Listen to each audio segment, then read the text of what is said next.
ॐ शनैश्चराय नमः। ॐ शान्ताय नमः। ॐ सर्वाभीष्टप्रदायिने नमः। ॐ शरण्याय नमः। ॐ वरेण्याय नमः। ॐ सर्वेशाय नमः। ॐ सौम्याय नमः। ॐ सुरवन्द्याय नमः। ॐ सुरलोकविहारिणे नमः। ॐ सुखासनोपविष्टाय नमः। ॐ सुन्दराय नमः। ॐ घनाय नमः। ॐ घनरूपाय नमः। ॐ घनाभरणधारिणे नमः। ॐ घनसारविलेपाय नमः। ॐ खद्योताय नमः। ॐ मन्दाय नमः। ॐ मन्दचेष्टाय नमः।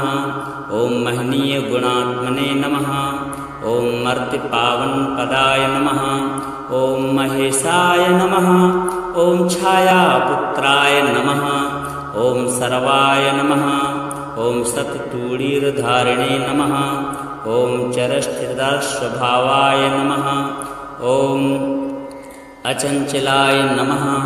ॐ नीलवर्णाय नमः। ॐ नित्याय नमः। ॐ नीलाञ्जननिभाय नमः। ॐ नीलाम्बरविभूषणाय नमः। ॐ निश्चलाय नमः। ॐ वेद्याय नमः। ॐ विधिरूपाय नमः। ॐ विरोधाधारभूमये नमः। ॐ भेदास्पदस्वभावाय नमः। ॐ वज्रदेहाय नमः। ॐ वैराग्यदाय नमः। ॐ वीराय नमः। ॐ वीतरोगभयाय नमः। ॐ विपत्परम्परेशाय नमः। ॐ विश्ववन्द्याय नमः। ॐ गृध्नवाहाय नमः। ॐ गूढाय नमः। ॐ कूर्माङ्गाय नमः। ॐ कुरूपिणे नमः। ॐ कुत्सिताय नमः। ॐ गुणाढ्याय नमः। ॐ गोचराय नमः। ॐ अविद्यामूलनाशाय नमः। ॐ विद्यास्वरूपिणे नमः। ॐ आयुष्यकारणाय नमः। ॐ आपदुद्धर्त्रे नमः। ॐ विष्णुभक्ताय नमः। ॐ वसने नमः। ॐ विविधागमवेदिने नमः। ॐ विधिस्तुत्याय नमः। ॐ वन्द्याय नमः। ॐ विरूपाक्षाय नमः। ॐ वरिष्ठाय नमः। ॐ गरिष्ठाय नमः। ॐ वज्राङ्कुशधराय नमः। ॐ वरदाभयहस्ताय नमः। ॐ वामनाय नमः। ॐ ज्येष्ठापत्नीसमेताय नमः। ॐ श्रेष्ठाय नमः। ॐ मितभाषणे नमः। ॐ कष्टौघनाशकर्त्रे नमः। ॐ पुष्टिदाय नमः। ॐ स्तुत्याय नमः। ॐ स्तोत्रगम्याय नमः। ॐ भक्तिवत्स्याय नमः। ॐ भानवे नमः। ॐ भानुपुत्राय नमः। ॐ भव्याय नमः। ॐ पावनाय नमः। ॐ धनुर्मण्डलसंस्थाय नमः। ॐ धनदाय नमः। ॐ धनुष्मते नमः। ॐ तनुप्रकाशदेहाय नमः। ॐ तामसाय नमः। ॐ अशेषजनवन्द्याय नमः। ॐ विशेषफलदायिने नमः। ॐ वशीकृतजनेशाय नमः। ॐ पशूनां पतये नमः। ॐ खेचराय नमः। ॐ खगेशाय नमः। ॐ घननीलाम्बराय नमः। ॐ काठिन्यमानसाय नमः। ॐ आर्यगणस्तुत्याय नमः। ॐ नीलच्छत्राय नमः। ॐ नित्याय नमः। ॐ निर्गुणाय नमः। ॐ गुणात्मने नमः। ॐ निरामयाय नमः। ॐ निन्द्याय नमः। ॐ वन्दनीयाय नमः। ॐ धीराय नमः। ॐ दिव्यदेहाय नमः। ॐ दीनार्तिहरणाय नमः। ॐ दैत्यनाशकराय नमः। ॐ आर्यजनगण्याय नमः। ॐ क्रूराय नमः। ॐ क्रूरचेष्टाय नमः। ॐ कामक्रोधकराय नमः। ॐ कलत्रपुत्रशत्रुत्वकारणाय नमः। ॐ परिपोषितभक्ताय नमः। ॐ परभीतिहराय नमः। ॐ भक्तसङ्घमनोभीष्टफलदाय नमः। ॐ शनैश्चराय नमः। ॐ शान्ताय नमः। ॐ सर्वाभीष्टप्रदायिने नमः। ॐ शरण्याय नमः। ॐ वरेण्याय नमः ॐ सर्वेशाय नमः ॐ सौम्याय नमः ॐ सुरवन्द्याय नमः ॐ सुरलोकविहारिणे नमः ॐ सुखासनोपविष्टाय नमः ॐ सुन्दराय नमः ॐ घनाय नमः ॐ घनरूपाय नमः ॐ घनाभरणधारिणे नमः ॐ घनसारविलेपाय नमः ॐ खद्योताय नमः ॐ मन्दाय नमः ॐ मन्दचेष्टाय नमः ॐ महनीयगुणात्मने नमः ॐ मर्त्यपावनपदाय नमः ॐ महेशाय नमः ॐ छायापुत्राय नमः ॐ सर्वाय नमः ॐ सत्तूणीरधारिणे नमः ॐ चरस्थिरस्वभावाय नमः ॐ अचञ्चलाय नमः ॐ नीलवर्णाय नमः ॐ नित्याय नमः ॐ नीलाञ्जननिभाय नमः ॐ नीलाम्बरविभूषणाय नमः ॐ निश्चलाय नमः ॐ वेद्याय नमः ॐ विधिरूपाय नमः ॐ विरोधाधारभूमये नमः ॐ भेदास्परस्वभावाय नमः ॐ वैत्रदेहाय नमः ॐ वैराग्यदाय नमः ॐ वीराय नमः ॐ वीतरोगभयाय नमः ॐ विपत्परम्परेशाय नमः ॐ विश्ववन्द्याय नमः ॐ गृध्नवाहाय नमः ॐ गूढाय नमः ॐ कूर्माङ्गाय नमः ॐ कुरूपिणे नमः ॐ कुत्सिताय नमः ॐ गुणाढ्याय नमः ॐ गोचराय नमः ॐ अविद्यामूलनाशाय नमः ॐ विद्यास्वरूपिणे नमः ॐ आयुष्यकारणाय नमः ॐ आपदुद्धर्त्रे नमः ॐ विष्णुभक्ताय नमः ॐ वसने नमः ॐ विविधागमवेदिने नमः ॐ विधिस्तुत्याय नमः ॐ वन्द्याय नमः ॐ विरूपाक्षाय नमः ॐ वरिष्ठाय नमः ॐ गरिष्ठाय नमः ॐ वज्राङ्कुशधराय नमः ॐ वरदाभयहस्ताय नमः ॐ वामनाय नमः ॐ ज्येष्ठापत्नीसमेताय नमः ॐ श्रेष्ठाय नमः ॐ मितभाषणे नमः ॐ कष्टौघनाशकर्त्रे नमः ॐ पुष्टिदाय नमः ॐ स्तुत्याय नमः ॐ स्तोत्रगम्याय नमः ॐ भक्तिवत्स्याय नमः ॐ भानवे नमः ॐ भानुपुत्राय नमः ॐ भव्याय नमः ॐ पावनाय नमः ॐ धनुर्मण्डलसंस्थाय नमः ॐ धनदाय नमः ॐ धनुष्मते नमः ॐ तनुप्रकाशदेहाय नमः ॐ तामसाय नमः ॐ अशेषजनवन्द्याय नमः ॐ विशेषफलदायिने नमः ॐ वशीकृतजनेशाय नमः ॐ पशूनां पतये नमः ॐ खेचराय नमः ॐ खगेशाय नमः ॐ घननीलाम्बराय नमः ॐ काठिन्यमानसाय नमः ॐ आर्यगणस्तुत्याय नमः ॐ नीलच्छत्राय नमः ॐ नित्याय नमः ॐ निर्गुणाय नमः ॐ गुणात्मने नमः ॐ निरामयाय नमः ॐ निन्द्याय नमः ॐ वन्दनीयाय नमः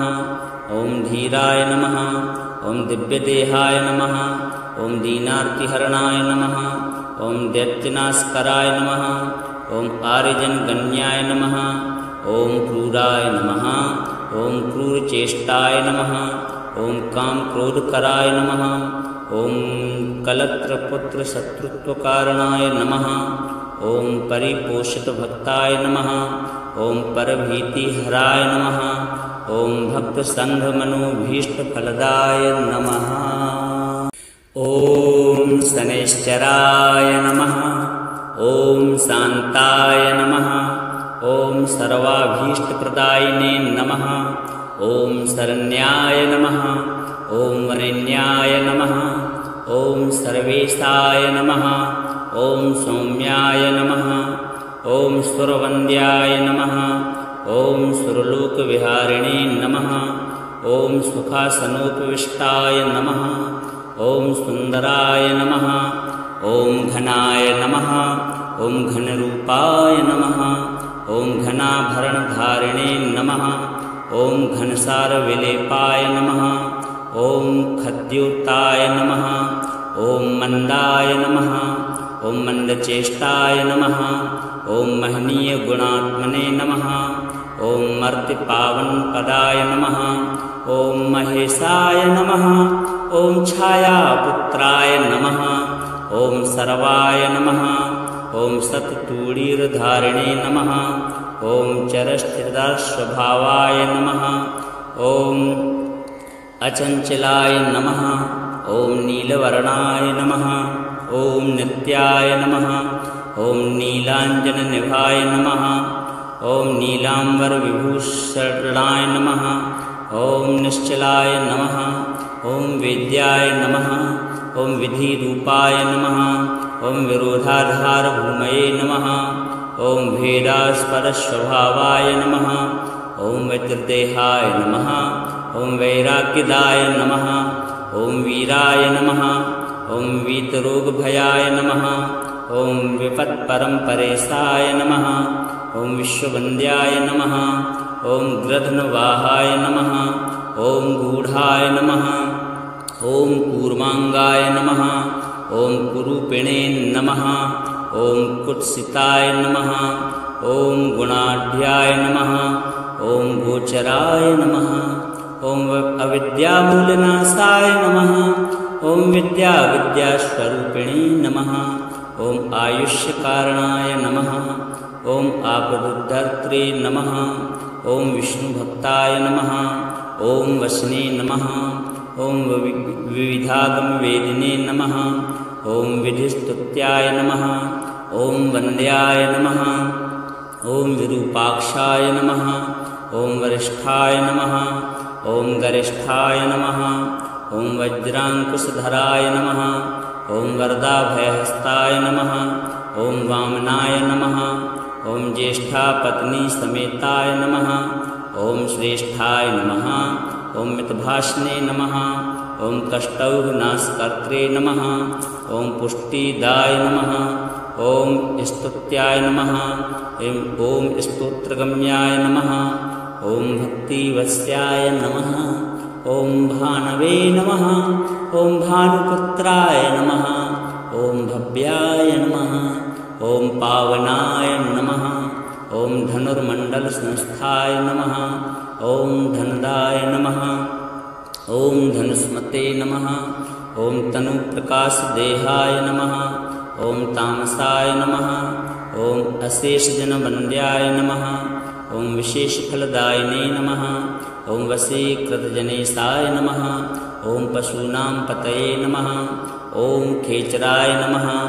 ॐ खगेशाय नमः। ॐ घननीलाम्बराय नमः। ॐ काठिन्यमानसाय नमः। ॐ आर्यगणस्तुत्याय नमः। ॐ नीलच्छत्राय नमः। ॐ नित्याय नमः। ॐ निर्गुणाय नमः। ॐ गुणात्मने नमः। ॐ निरामयाय नमः। ॐ निन्द्याय नमः। ॐ वन्दनीयाय नमः। ॐ धीराय नमः। ॐ दिव्यदेहाय नमः। ॐ दीनार्तिहरणाय नमः। ॐ दैत्यनाशकराय नमः। ॐ आर्यजनगण्याय नमः। ॐ क्रूराय नमः। ॐ क्रूरचेष्टाय नमः। ॐ कामक्रोधकराय नमः। ॐ कलत्रपुत्रशत्रुत्वकारणाय नमः। ॐ परिपोषितभक्ताय नमः। ॐ परभीतिहराय नमः। ॐ भक्तसङ्घमनोभीष्टफलदाय नमः। ॐ शनैश्चराय नमः। ॐ शान्ताय नमः। ॐ सर्वाभीष्टप्रदायिने नमः। ॐ शरण्याय नमः। ॐ वरेण्याय नमः। ॐ सर्वेशाय नमः। ॐ सौम्याय नमः। ॐ सुरवन्द्याय नमः। ॐ सुरलोकविहारिणे नमः। ॐ सुखासनोपविष्टाय नमः। ॐ सुन्दराय नमः। ॐ घनाय नमः। ॐ घनरूपाय नमः ॐ घनाभरणधारिणे नमः ॐ घनसारविलेपाय नमः ॐ खद्योताय नमः ॐ मंदाय नमः ॐ मंदचेष्टाय नमः ॐ महनीयगुणात्मने नमः ॐ मर्त्यपावनपदाय नमः ॐ महेशाय नमः ॐ छायापुत्राय नमः ॐ सर्वाय नमः ॐ सत्तूणीरधारिणे नमः ॐ चरस्थिरस्वभावाय नमः ॐ अचञ्चलाय नमः ॐ नीलवर्णाय नमः ॐ नित्याय नमः ॐ नीलाञ्जननिभाय नमः ॐ नीलाम्बरविभूषणाय नमः ॐ निश्चलाय नमः ॐ वेद्याय नमः ॐ विधिरूपाय नमः ॐ विरोधाधारभूमये नमः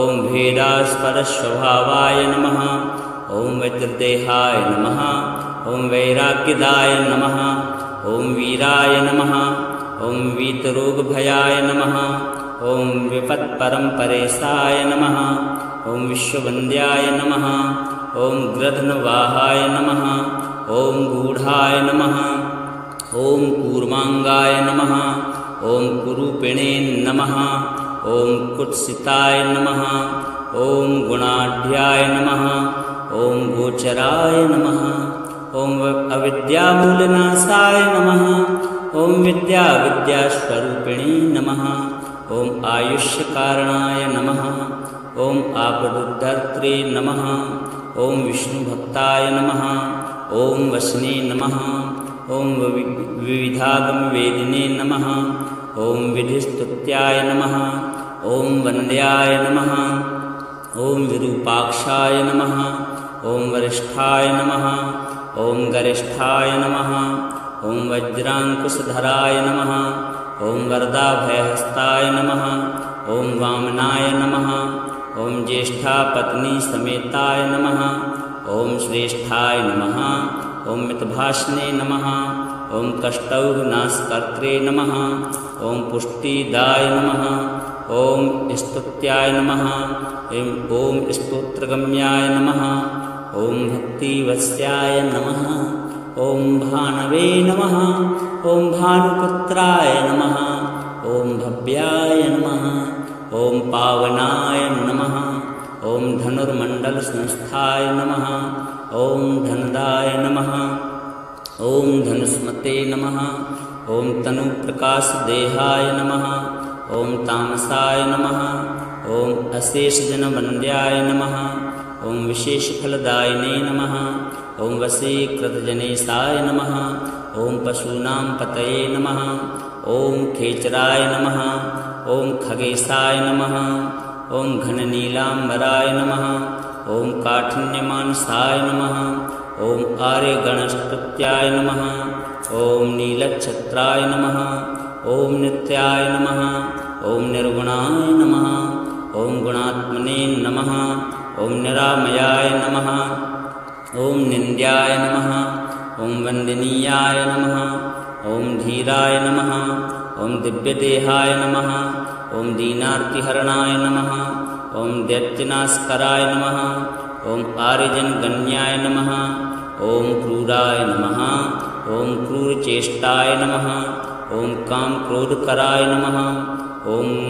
कलत्रपुत्रशत्रुत्वकारणाय नमः ॐ परिपोषितभक्ताय नमः ॐ परभीतिहराय नमः ॐ भक्तसङ्घमनोभीष्टफलदाय नमः ॐ शनैश्चराय नमः ॐ शान्ताय नमः ॐ सर्वाभीष्टप्रदायिने नमः ॐ शरण्याय नमः ॐ वरेण्याय नमः ॐ सर्वेशाय नमः ॐ सौम्याय नमः ॐ सुरवन्द्याय नमः ॐ सुरलोकविहारिणे नमः ॐ सुखासनोपविष्टाय नमः ॐ सुन्दराय नमः ॐ घनाय नमः ॐ घनरूपाय नमः ॐ घनाभरणधारिणे नमः ॐ घनसारविलेपाय नमः ॐ खद्योताय नमः ॐ मन्दाय नमः ॐ मन्दचेष्टाय नमः ॐ महनीयगुणात्मने नमः ॐ मर्त्यपावनपदाय नमः ॐ महेशाय नमः ॐ छायापुत्राय नमः ॐ सर्वाय नमः ॐ सत्तूणीरधारिणे नमः ॐ चरस्थिरस्वभावाय नमः ॐ अचञ्चलाय नमः ॐ नीलवर्णाय नमः ॐ नित्याय नमः ॐ नीलाञ्जननिभाय नमः ॐ नीलाम्बरविभूषणाय नमः ॐ निश्चलाय नमः ॐ वेद्याय नमः ॐ विधिरूपाय नमः ॐ विरोधाधारभूमये नमः ॐ भेदास्पदस्वभावाय नमः ॐ वज्रदेहाय नमः ॐ वैराग्यदाय नमः ॐ वीराय नमः ॐ वीतरोगभयाय नमः ॐ विपत्परम्परेशाय नमः ॐ विश्ववन्द्याय नमः ॐ गृध्नवाहाय नमः ॐ गूढाय नमः ॐ कूर्माङ्गाय नमः ॐ कुरूपिणे नमः ॐ कुत्सिताय नमः ॐ गुणाढ्याय नमः ॐ गोचराय नमः ॐ अविद्यामूलनाशाय नमः ॐ विद्यास्वरूपिणे नमः ॐ आयुष्यकारणाय नमः ॐ आपदुद्धर्त्रे नमः ॐ विष्णुभक्ताय नमः ॐ वसने नमः ॐ विविधागमवेदिने नमः ॐ विधिस्तुत्याय नमः ॐ वन्द्याय नमः ॐ विरूपाक्षाय नमः ॐ वरिष्ठाय नमः ॐ गरिष्ठाय नमः ॐ वज्राङ्कुशधराय नमः ॐ वरदाभयहस्ताय नमः ॐ वामनाय नमः ॐ ज्येष्ठापत्नीसमेताय नमः ॐ श्रेष्ठाय नमः ॐ मितभाषणे नमः ॐ कष्टौघनाशकर्त्रे नमः ॐ पुष्टिदाय नमः ॐ स्तुत्याय नमः ॐ स्तोत्रगम्याय नमः ॐ भक्तिवत्स्याय नमः ॐ भानवे नमः ॐ भानुपुत्राय नमः ॐ भव्याय नमः ॐ पावनाय नमः ॐ धनुर्मण्डलसंस्थाय नमः ॐ धनदाय नमः ॐ धनुष्मते नमः ॐ तनुप्रकाशदेहाय नमः ॐ तामसाय नमः ॐ अशेषजनवन्द्याय नमः ॐ विशेषफलदायिने नमः ॐ वशीकृतजनेशाय नमः ॐ पशूनां पतये नमः ॐ खेचराय नमः ॐ खगेशाय नमः ॐ घननीलाम्बराय नमः ॐ काठिन्यमानसाय नमः ॐ आर्यगणस्तुत्याय नमः ॐ नीलच्छत्राय नमः ॐ नित्याय नमः ॐ निर्गुणाय नमः ॐ गुणात्मने नमः ॐ निरामयाय नमः ॐ निन्द्याय नमः ॐ वन्दनीयाय नमः ॐ धीराय नमः ॐ दिव्यदेहाय नमः ॐ दीनार्तिहरणाय नमः ॐ दैत्यनाशकराय नमः ॐ आर्यजनगण्याय नमः ॐ क्रूराय नमः ॐ क्रूरचेष्टाय नमः ॐ कामक्रोधकराय नमः ॐ कलत्रपुत्रशत्रुत्वकारणाय नमः ॐ परिपोषितभक्ताय नमः ॐ परभीतिहराय नमः ॐ भक्तसङ्घमनोभीष्टफलदाय नमः ॐ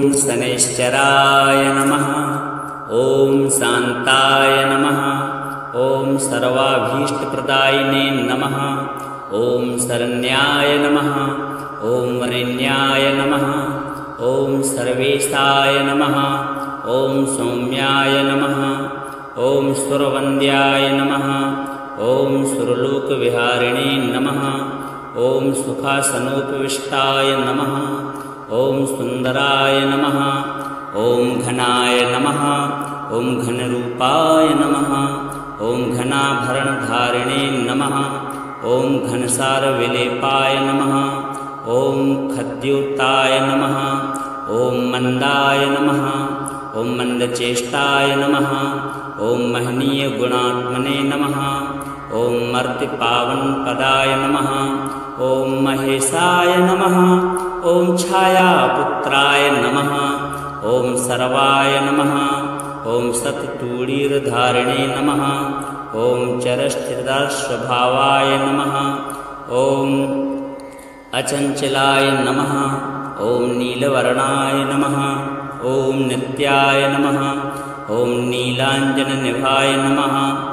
ॐ नीलाम्बरविभूषणाय नमः।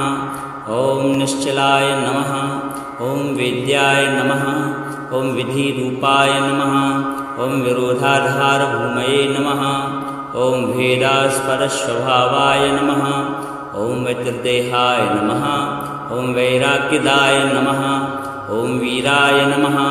ॐ वीतरोगभयाय नमः। ॐ विपत्परम्परेशाय नमः। ॐ विश्ववन्द्याय नमः। ॐ गृध्नवाहाय नमः।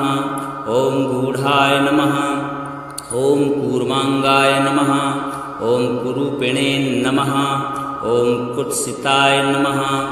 ॐ गुणाढ्याय नमः। ॐ गोचराय नमः। ॐ अविद्यामूलनाशाय नमः। ॐ विद्यास्वरूपिणे नमः। ॐ आयुष्यकारणाय नमः।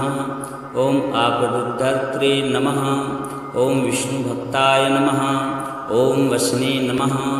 ॐ विविधागमवेदिने नमः। ॐ विधिस्तुत्याय नमः। ॐ वन्द्याय नमः। ॐ विरूपाक्षाय नमः।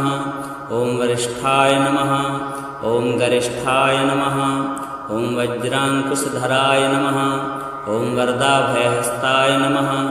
ॐ वामनाय नमः। ॐ ज्येष्ठापत्नीसमेताय नमः। ॐ श्रेष्ठाय नमः। ॐ मितभाषणे नमः। ॐ कष्टौघनाशकर्त्रे नमः।